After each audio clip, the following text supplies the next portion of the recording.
Kasisi wetu mpendo wa wilaya, na jambo linalokuzunguka kwa jina la Baba na Mwana na Roho Mtakatifu, tunakukaribisha kwetu Nyarugusu siku ya leo kwa mara ya kwanza. Tunamshukuru Mungu aliye hai kwa kutujalia neema ya kukuona wewe mtumishi wake pamoja nasi.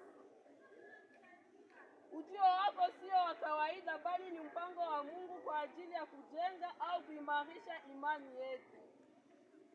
Neno la Mungu lasema, abarikiwa ajaye kwa jina la Bwana. Zaburi 118:26. Kwa hiyo tunakuona kama baraka kutoka kwa Mungu wetu.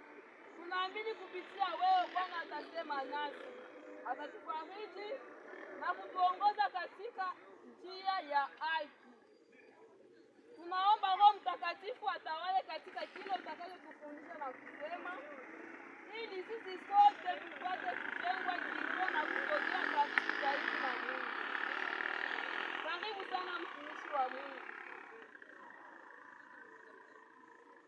Jisikie uko nyumbani katika uwepo wa Mungu. Kwa ishara ya upendo na heshima yetu, tafadhali pokea maua haya. Karibu sana na Mungu akubariki.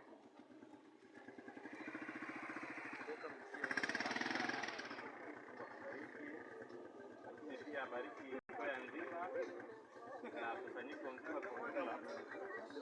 Sababu kuna jambo ambalo ndio hapa baraka. Na hiyo baraka ni kwa mtu wa baraka, lakini pia na kwa mtu wa baraka.